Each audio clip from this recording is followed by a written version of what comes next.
ایران سے دوبارہ جنگ کرنے کا سوچنا بھی مت۔ اگر ایک قدم بھی آگے بڑھایا تو امریکہ اور اسرائیل کو وہ سبق سکھایا جائے گا جو تاریخ یاد رکھے گی اور دنیا ہمارا اگلا قدم دیکھے گی۔ ایران نے بہت ہی دو ٹوک اور واضح الفاظ میں امریکہ اور اسرائیل کو بہت ہی سخت وارننگ دے دی ہے۔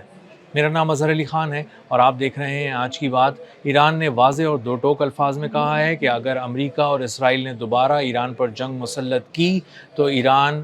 یورینیم کو افزودہ کر لے گا 90% تک اور ایٹمی ہتھیار تیار کر لے گا۔ یہ ایک بہت ہی اہم وارننگ ہے جو ایران کی جانب سے دی گئی ہے۔ ایران کی پارلیمنٹ کی فارن پالیسی اور نیشنل سیکیورٹی کی کمیٹی ہے، اس کے ترجمان ہیں ابراہیم رضائی۔ انہوں نے دو ٹوک الفاظ میں یہ پیغام دیا ہے امریکہ اور اسرائیل کو کہ ہم یہ معاملہ جو ہے جوہری ہتھیاروں کے حوالے سے یہ اب پارلیمنٹ میں لے کر جائیں گے۔ پارلیمنٹ میں اس کے بارے میں ڈسکشن ہوگی اور پارلیمنٹ یہ فیصلہ کرے گی کہ ہم ہتھیار کب تک تیار کر سکتے ہیں، تیار کرنا چاہیے ہمیں، اور اس حوالے سے سب سے رائے لینے کے بعد ہی کوئی فیصلہ کیا جائے گا۔ لیکن اگر دوبارہ جنگ کسی طرح سے بھی امریکہ اور اسرائیل نے مسلط کی ایران پر اور دوبارہ حملے کا سوچا اور اس کو نقصان پہنچانے کی کوشش کی تو ایران جو ہے وہ ایٹمی ہتھیار تیار کر لے گا۔ یہ بیان ایک ایسی صورت میں سامنے آیا ہے جب ڈونلڈ ٹرمپ بہت ہی سخت الفاظ میں یہ بات کہہ رہے ہیں کہ جلد از جلد ڈیل تک پہنچو، جلد از جلد اپنی کچھ شرائط پیش کرو، ایسی شرائط جو واشنگٹن کو قبول ہوں، وائٹ ہاؤس کو قبول ہوں اور ڈونلڈ ٹرمپ کو اس میں اپنی فتح زیادہ نظر آئے اور ایران کی شکست ان کو نمایاں طور پر محسوس ہو۔ لیکن ایران نے جو اپنی تجاویز پیش کی ہیں، جو شرائط پیش کی ہیں اس حوالے سے تاکہ مستقل جنگ بندی کی جا سکے، اس میں یورینیم کی افزودگی کے حوالے سے ابھی تک یہ یقین دہانی نہیں کرائی ایران نے کہ وہ یورینیم کو افزودہ نہیں کرے گا، بلکہ اس حوالے سے یہ دو ٹوک الفاظ میں یہ بات بار بار دہرائی جا رہی ہے ایران کی جانب سے کہ ایران ایٹمی جو مواد ہے وہ کسی کے حوالے نہیں کرے گا۔ یورینیم اس کو ہائیلی انریچڈ یورینیم کسی کو نہیں دے گا، کسی کی تحویل میں نہیں دے گا، وہ اس کو اپنے پاس ہی رکھے گا، اور اس حوالے سے اس نے کوئی یقین دہانی واضح طور پہ نہیں کرائی ہے۔ اب ایران کی صورتحال یہ ہے کہ وہاں پر جو یورینیم ہے وہ افزودہ ہو چکا ہے، 60% یورینیم کے بارے میں کہا جا رہا ہے عام رپورٹس میں کہ یورینیم 60% تک ایران میں افزودہ ہے، اور وہ اتنا یورینیم افزودہ ہے کہ اس سے تقریباً 10 ہتھیار تیار کیے جا سکتے ہیں ایٹمی، اور اس کو بہت ہی ایک خفیہ مقام پہ رکھا گیا ہے۔ اس خفیہ مقام کے بارے میں خود امریکہ بھی نہیں جانتا، حالانکہ ڈونلڈ ٹرمپ بار بار یہ دعویٰ کرتے ہیں کہ وہ اس مقام کے بارے میں جانتے ہیں، لیکن سچ یہ ہے کہ اب تک وہ ایسی کوئی ٹھوس بات پیش نہیں کر سکے، کوئی ٹھوس ثبوت پیش نہیں کر سکے، کوئی ایسے مقام کا نشاندہی نہیں کر سکے جہاں پر یہ یورینیم افزودہ ہے اور وہاں پر رکھا ہوا ہے اور وہاں پر جا کر اس کو تحویل میں لیا جا سکتا ہو یا اس قسم کا کوئی آپریشن پلان کیا جا سکتا ہو۔ اب یہاں پر جو اصفہان ہے اس کے بارے میں کہا جاتا ہے کہ اس کے قریب صحرا میں پہاڑوں کے اندر یورینیم جو ہے وہ افزودہ کر رہا ہے ایران، اور وہاں پہ کچھ ایسی فیسلٹیز ہیں جس کے اندر یہ کام بہت تیزی سے ہو رہا ہے۔ یہ بھی بتایا جا رہا ہے کہ اسکوبا ٹینک جو ہوتے ہیں جو تقریباً 3 فٹ اونچے ہوتے ہیں، ان ٹینکوں کے اندر ہائیلی انریچڈ یورینیم ہے ایران کا اور وہ وہاں پر رکھا ہوا ہے۔ اتنی ہی اطلاع ملی ہے امریکہ کو، لیکن اس سے زیادہ نہیں ملی ہے، کوئی سیٹلائٹ امیج نہیں ملا ہے، کوئی سیٹلائٹ سے کوئی ایسی تفصیل بھی نہیں ملی ہے کہ جس سے یہ اندازہ لگایا جا سکے کہ ایگزیکٹلی اس کی پوزیشن اور اس کی لوکیشن کہاں ہے اس فیسلٹی کی، اور کہاں سے داخل ہو کر کہاں پہنچنا ہے اور کہاں سے یورینیم اٹھایا جا سکتا ہے۔ اور اسی لیے ہم نے دیکھا کہ پائلٹ جو امریکی پائلٹ تھا جس کا جہاز تباہ ہو گیا تھا F-15، وہ اصفہان کے قریب جب گرا تو وہاں پر ایک بہانے سے اس کو ریسکیو کرنے کے بہانے سے ایک بہت بڑا آپریشن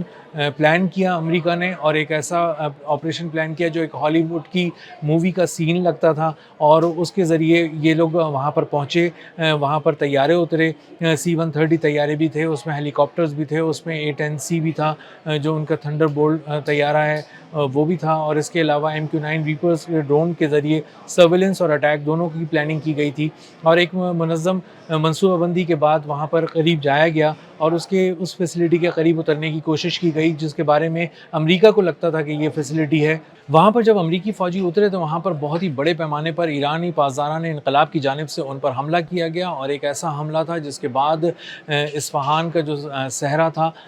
وہ ایک قبرستان کا منظر پیش کر رہا تھا۔ وہاں پہ امریکی طیارے ہر طرف پرزوں کی صورت میں پرخچے اڑ گئے تھے اور وہ بکھرے پڑے تھے، اور وہاں سے بمشکل وہ ایک طیارے کے ذریعے وہاں سے بھاگے، اور خود بہت سے طیارے خود امریکی فوج کو وہاں پر تباہ کرنے پڑے تاکہ کچھ اہم ڈاکیومنٹس، کچھ اہم جو مواد ہے وہ ایرانی فورسز کے ہاتھوں میں نہ لگے۔ لیکن ایرانی فورسز نے پھر بھی وہاں سے C-130 طیارہ اور اس کے بہت سے پرزے جو ہیں وہ حاصل کر لیے، اور اب اس کے بارے میں کہا جا رہا ہے کہ اس کو ریورس انجینئرنگ کے ذریعے ایک C-130 طیارہ بھی تیار کرنے کی کوششوں میں ایران کے انجینئرز اس وقت لگے ہوئے ہیں۔ جو اصفہان کا میدان تھا وہ اس لیے بھی گرم کیا گیا تھا کہ وہاں سے اترنے کے بعد ان کو جانا تھا ان ٹنلز کے اندر جن راستوں کے ذریعے وہ ایک فیسلٹی تک پہنچ سکتے تھے، اور وہاں پہ فیسلٹی پہ پہنچنے کے بعد وہاں سے جو افزودہ ہوا تھا یورینیم، جو ایٹمی ہتھیار استعمال کرنے کے لیے بہت کافی ہوتا ہے، وہ وہاں سے اٹھا کے لانا تھا۔ یہ ایک بات ان کے ذہن میں تو تھی امریکی فورسز کے، لیکن وہ اتنا آسان آپریشن نہیں تھا۔ اس کو پینٹاگون نے بھی بتایا تھا، سینٹ کام نے بھی بتایا تھا کہ دنیا کا پیچیدہ ترین آپریشن تھا ہوگا اگر کیا جائے، اور جب اس کو کیا گیا تو اندازہ ہوا کہ کس طرح امریکی فوج کے پرخچے اڑ گئے، اور امریکی فوج نے کوشش کی کہ وہ کسی طرح اصفہان میں اترے، لیکن اس اصفہان میں اترنے کے بعد دوبارہ ٹیک آف کرنے کے لیے وہاں پہ ایک عارضی رن وے بنانا تھا، اسی حالت میں کہ جب وہ کمبیٹ سچویشن بھی تھی، ایرانی فورسز سے لڑائی بھی کرنی تھی، فائرنگ کا تبادلہ بھی کرنا تھا، ایک رن وے بھی بچھانا تھا۔ اسی دوران بہت سے اسپیشلائزڈ جو لوگ تھے جو یورینیم کو سنبھال سکتے تھے وہ اندر جانا تھا، ان کو ان ٹنلز کے ذریعے راستہ بھی تلاش کرنا تھا، پہنچنا بھی تھا، وہاں پہ یورینیم کو ڈھونڈنا بھی تھا، اور وہاں سے یورینیم کو اٹھا کے لانا تھا، اور واپس لانے کے بعد ایئر لفٹ کر کے اس کو امریکہ یا کسی مشرق وسطیٰ کی بیس تک پہنچانا تھا پہلے، اس کے بعد اس کو امریکہ لے جانا تھا۔ یہ ایک ہالی ووڈ کی مووی کا سین تو لگتا تھا، لیکن جب امریکی فوج وہاں پہ اتری تو اس کو اندازہ ہوا کہ یہ عملی طور پر ایک انتہائی ناکام منصوبہ تھا جو تیار کیا گیا تھا، اور ان کو ایک ایسے مقام پر بھیج دیا گیا تھا جہاں ان کا مقابلہ ہر طرف سے آنے والی گولیوں کی بوچھاڑ سے تھا، راکٹس اور بموں کی بوچھاڑ سے تھا، اور اس کے لیے بہت ہی تیاری کی ہوئی تھی۔ شارٹ رینج کے بیلسٹک میزائل بھی ایران نے تیار کیے ہوئے تھے، اسی ایک دن کے لیے جب اس وہاں پر آنا تھا کسی کو اور اس کی زمین پہ قدم رکھ کر اس کی یورینیم تک پہنچنے کی ناپاک کوشش کرنی تھی۔ تو امریکہ نے جب یہ کوشش کی تو اس کو ایک غیر معمولی قسم کا نقصان پہنچا، اس حد تک کہ اس کے $800 ملین کے طیارے، ڈرونز، ہیلی کاپٹرز سب ملیم میٹ ہو گئے، پرخچے اس کے اڑ گئے، اور وہ اصفہان کا جو صحرا تھا وہ امریکی طیاروں کا قبرستان بن گیا۔ اور خود ڈونلڈ ٹرمپ کو اس بات کی بریفنگ دی گئی کہ یہ ایک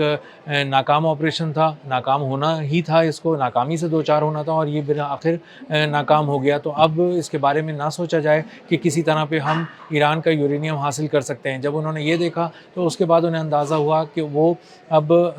یہاں سے اس طرح سے یورینیم اٹھا کے نہیں لے جا سکتے۔ اب ان کے پاس ایک ہی طریقہ تھا کہ وہ کسی طرح آبنائے ہرمز سے خاک جزیرے اور اس طرف داخل ہوں اور کسی اور فیسلٹی کو تلاش کریں اور مختلف جگہوں پہ جا کے وہاں پہ آپریشنز کریں، لیکن اس کو بھی ایرانی پاسداران انقلاب نے اس کے حوالے سے بھی اتنی مؤثر و منظم حکمت عملی تیار کی ہوئی تھی کہ وہاں پر امریکہ جو ہے اس کی دال وہاں پہ بھی نہیں گلی، اور وہ وہاں کسی قسم کے جزیرے پر بھی حملہ نہیں کر سکا۔ ایران کی جانب سے ایٹمی ہتھیار بنانے کی دھمکی ایک ایسے وقت میں آئی ہے جب امریکہ مکمل طور پر اصفہان میں ناکام ہو چکا ہے۔ اس کے علاوہ اس کے پاس کوئی اور آپشن بھی نہیں ہے کہ وہ کسی طرح ایران کو راضی کرے کہ وہ اپنا یورینیم ان کے حوالے کرے، اور ایران نے چونکہ صاف الفاظ میں انکار کر دیا ہے، اس کے بعد امریکہ کے پاس کوئی بہت آپشن باقی نہیں بچے ہیں۔ اب امریکہ یہی سوچ رہا ہے کہ مختلف جارڈن سے، اردن کی طرف سے یا اسرائیل کی طرف سے کسی طرح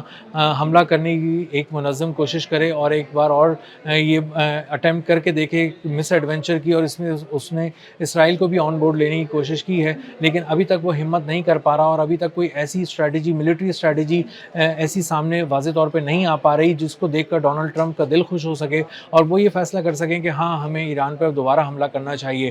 جب وہ ایئر اسٹرائکس کا سوچتے ہیں تو ان کو اندازہ ہوتا ہے کہ وہاں تک ان کے طیارے نہیں جا سکتے، ریفیولنگ ٹینکرز کی ان کو ضرورت ہے، اور ایک ریفیولنگ ٹینکر ان کا اسٹریٹ آف ہارموز کے پاس سے غائب ہو چکا ہے، KC-1 135 جس کے بعد انہیں اندازہ ہے کہ وہ ایک ایئر آپریشن بہت اچھی طرح نہیں چلا سکتے۔ اس کے علاوہ جو انفراریڈ ٹیکنالوجی ہے اس کے ذریعے بھی بہت سے طیاروں کا شکار اب ایران آسانی سے کر سکتا ہے، جو جدید طیارے تھے جو امریکہ کا غرور تھے۔ اس لیے فضائی آپریشن کے بارے میں تو بالکل بھی کوئی کانفیڈنس سے بات نہیں کر پا رہا امریکہ میں، اور بحری طور پہ بھی امریکہ ناکام ہو چکا ہے، سمندروں میں ناکام ہو چکا ہے، اور اب کسی ایسی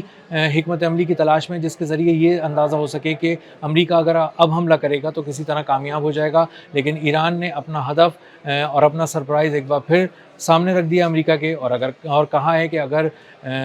فوری طور پہ امریکہ کوئی حملہ کرتا ہے، اسرائیل کے ساتھ مل کر کوئی حملہ کرتا ہے اور ایران کو نقصان پہنچانے کی کوشش کرتا ہے، یا اس کی انسٹالیشنز کو نقصان پہنچاتا ہے، اس کی اسٹریٹجک کسی لوکیشن کو ہٹ کرنے کی کوشش کرتا ہے، تو ایران نہ صرف مؤثر جواب دے گا، منہ توڑ جواب دے گا،